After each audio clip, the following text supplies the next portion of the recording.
Hello everyone, deer cooking হাউসে আপনাদের সবাইকে স্বাগত জানাই।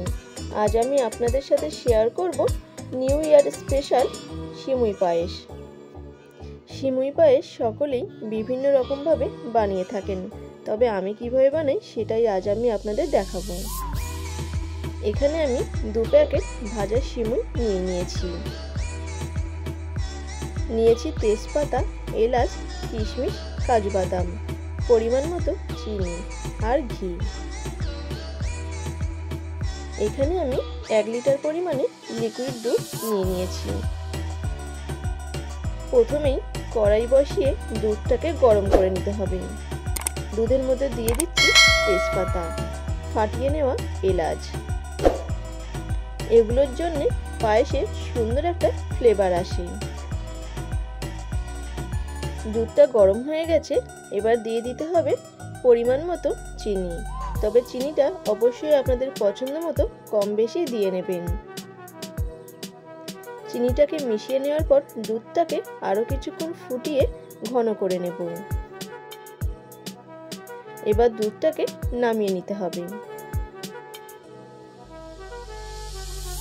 এখন কড়াইয়ের মধ্যে দিয়ে দিচ্ছি ঘি। এই ঘিয়ের মধ্যেই আমি কাজু কিশমিশটাকে ভেজে নেব। কাজু আর কিশমিশটাকে দেখুন ঘিয়ের সাথে মিশিয়ে নাড়াচাড়া করে লাল লাল করে ভেজে নিয়েছি। এখন একটা পাত্রে তুলে নেব। আরও একটু ঘি দিয়ে দিলাম। 2 প্যাকেট সিমুই দিয়ে দিলাম। সিমুইটাকে আমি ঘিয়ে হালকা নাড়াচাড়া করে নেব। এইভাবে সিমুইটাকে ঘিয়ে ভেজে নিলে পায়েসের স্বাদ আরো বেড়ে যায়।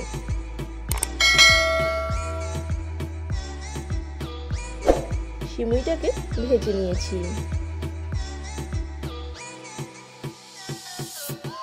এবার দিয়ে দেব ফুটিয়ে ঘন করে রাখা দুধ।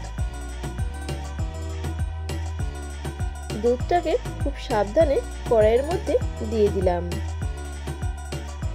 এখন খুন্তির সাহায্যে নাড়াচাড়া করে নেব।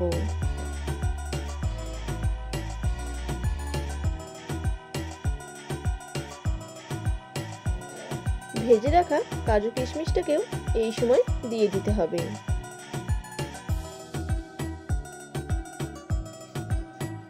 এখন দিচ্ছি খুব সামান্য পরিমাণে একটু লবণ। মিষ্টি জিনিসে সামান্য লবণ দিলে ভালো লাগে।